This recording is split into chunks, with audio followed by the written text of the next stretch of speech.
ressemblance, à son image, et il l'appela Seth. Adam vécut 800 ans après la naissance de Seth, et il eut des fils et des filles.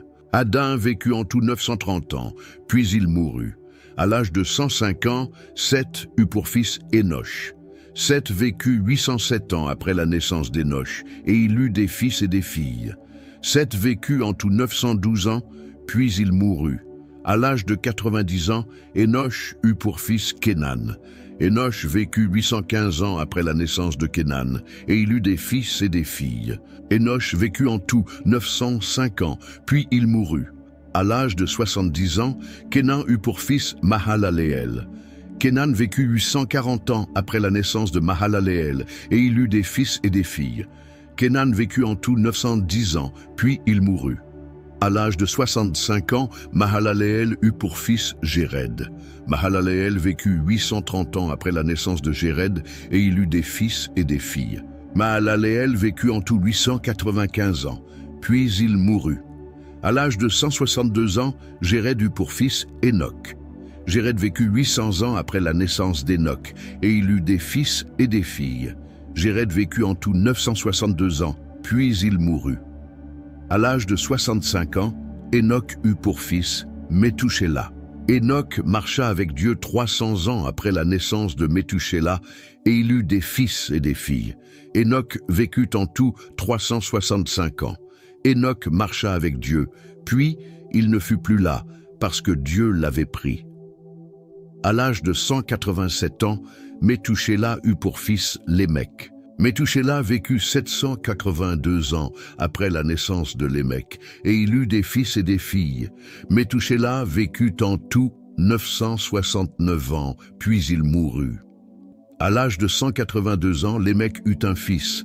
Il l'appela Noé en disant « Celui-ci nous consolera de notre travail et de la peine que ce sol procure à nos mains, parce que l'Éternel l'a maudit. » Lémec vécut 595 ans après la naissance de Noé, et il eut des fils et des filles.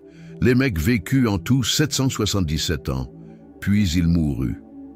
Noé était âgé de 500 ans quand il eut Sem, Cham et Japheth. Genèse 6.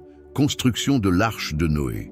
Lorsque les hommes eurent commencé à se multiplier à la surface de la terre et que des filles leur furent nées, les fils de Dieu virent que les filles des hommes étaient belles, et ils en prirent pour femmes parmi toutes celles qu'ils choisirent. Alors l'Éternel dit, « Mon esprit ne contestera pas toujours avec l'homme, car l'homme n'est que chair, il vivra 120 ans. » Il y avait des géants sur la terre à cette époque-là. Ce fut aussi le cas après que les fils de Dieu se furent unis aux filles des hommes et qu'elles leur eurent donné des enfants. C'étaient les célèbres héros de l'Antiquité. L'Éternel vit que les hommes commettaient beaucoup de mal sur la terre et que toutes les pensées de leur cœur se portaient constamment et uniquement vers le mal. L'Éternel regretta d'avoir fait l'homme sur la terre et eut le cœur peiné. L'Éternel dit, « J'exterminerai de la surface de la terre l'homme que j'ai créé, depuis l'homme jusqu'au bétail, aux reptiles et aux oiseaux, car je regrette de les avoir faits. » Cependant, Noé trouva grâce aux yeux de l'Éternel. Voici l'histoire de Noé. C'était un homme juste et intègre dans sa génération, un homme qui marchait avec Dieu. Noé eut 3 fils, Sem, Cham et Japheth. La terre était corrompue devant Dieu, elle était pleine de violence. Dieu regarda la terre et constata qu'elle était corrompue, car tout le monde avait corrompu sa conduite sur la terre. Alors Dieu dit à Noé, « La fin de tous les hommes est décidée devant moi, car ils ont rempli la terre de violence. Je vais les détruire avec la terre. Fais-toi un bateau avec des arbres résineux. Tu disposeras cette arche en compartiments et tu l'enduiras de poids dedans et dehors. Voici comment tu la feras.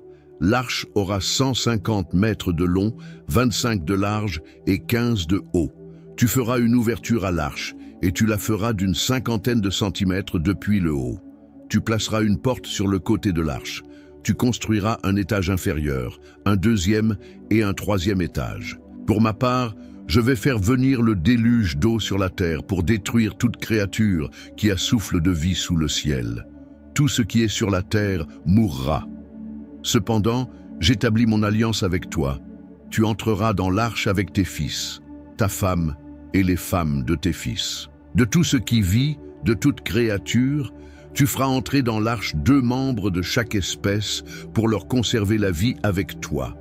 Il y aura un mâle et une femelle, des oiseaux selon leur espèce, du bétail selon son espèce et de tous les reptiles de la terre selon leur espèce. 2 membres de chaque espèce viendront vers toi pour que tu leur conserves la vie. Quant à toi, prends de tous les aliments que l'on mange et fais-en une provision afin qu'ils vous servent de nourriture, à toi et à eux. C'est ce que fit Noé. Il se conforma à tous les ordres que Dieu lui avait donnés. Genèse 7, le déluge. L'Éternel dit à Noé, « Entre dans l'arche avec toute ta famille, car je t'ai vu comme juste devant moi dans cette génération. Tu prendras avec toi 7 couples de tous les animaux purs, le mâle et sa femelle, une paire des animaux impurs, le mâle et sa femelle, ainsi que 7 couples des oiseaux, mâles et femelles, afin de conserver leur espèce en vie sur toute la surface de la terre. En effet, encore 7 jours, et je ferai tomber la pluie sur la terre pendant 40 jours et 40 nuits. J'exterminerai ainsi de la surface du sol tous les êtres que j'ai créés. » Noé se conforma à tous les ordres que Dieu lui avait donnés. Noé avait 600 ans lorsque le déluge frappa la terre. Noé entra dans l'arche avec ses fils, sa femme et les femmes de ses fils pour échapper à l'eau du déluge.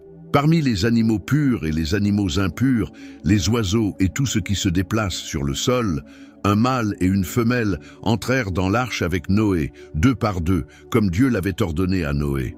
L'eau du déluge frappa la terre 7 jours après. L'an 600 de la vie de Noé, le 17e jour du 2e mois, toutes les sources du grand abîme jaillirent et les écluses du ciel s'ouvrirent. La pluie tomba sur la terre pendant 40 jours et 40 nuits. C'est ce jour-là précisément que Noé, Sem, Cham et Japheth, les fils de Noé, la femme de Noé et les 3 femmes de ses fils avec eux, étaient entrés dans l'arche, ainsi que tous les animaux selon leur espèce, tout le bétail selon son espèce, tous les reptiles qui rampent sur la terre selon leur espèce, tous les oiseaux selon leur espèce, tous les petits oiseaux, tout ce qui a des ailes. Ils entrèrent dans l'arche avec Noé, 2 par 2, issus de toutes les créatures qui ont souffle de vie. Il en entra, mâle et femelle, de toute espèce, comme Dieu l'avait ordonné à Noé. Puis l'Éternel ferma la porte sur lui. Le déluge frappa la terre pendant 40 jours. L'eau grossit et souleva l'arche, et celle-ci s'éleva au-dessus de la terre. L'eau monta et grossit beaucoup sur la terre, et l'arche flotta à la surface de l'eau. L'eau augmenta de plus en plus, et toutes les hautes montagnes qui sont sous le ciel tout entier furent recouvertes. L'eau monta de 7,5 mètres au-dessus des montagnes, si bien qu'elles furent recouvertes. Tout ce qui vivait sur la terre expira, tant les oiseaux que le bétail et les animaux, tout ce qui pullulait sur la terre et tous les hommes, tout ce qui avait un souffle de vie dans ses narines et qui se trouvait sur la terre ferme, mourut. Dieu fit disparaître tous les êtres qui étaient à la surface du sol, depuis l'homme jusqu'au bétail, aux reptiles et aux oiseaux. Ils furent exterminés de la terre. Il ne resta que Noé et ceux qui étaient avec lui dans l'arche. La crue de l'eau sur la terre dura 150 jours. Genèse 8. La sortie de l'arche. Dieu se souvint de Noé, de tous les animaux et de tout le bétail qui étaient avec lui dans l'arche. Il fit passer un vent sur terre et l'eau se calma. Les ours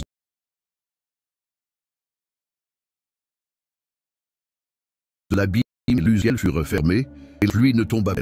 L'eau se retira peu à peu de dessus la terre, si bien qu'elle baissa au bout de 150 jours. Le 17e jour du 7e mois, l'arche s'arrêta sur les montagnes d'Ararat. L'eau baissa progressivement jusqu'au 10e mois. Le 1er jour du 10e mois, les sommets des montagnes apparurent. Au bout de 40 jours, Noé ouvrit la fenêtre qu'il avait faite à l'arche. Il lâcha le corbeau et celui-ci sortit, faisant des allers et retours jusqu'à ce que l'eau ait séché sur la terre. Il lâcha aussi la colombe pour voir si l'eau avait baissé sur la terre, mais celle-ci ne trouva aucun endroit où se poser. Elle revint vers lui, dans l'arche, car il y avait de l'eau sur toute la surface de la terre. Il avança la main, la prit et la fit rentrer vers lui dans l'arche. Il attendit encore 7 autres jours, puis il lâcha de nouveau la colombe hors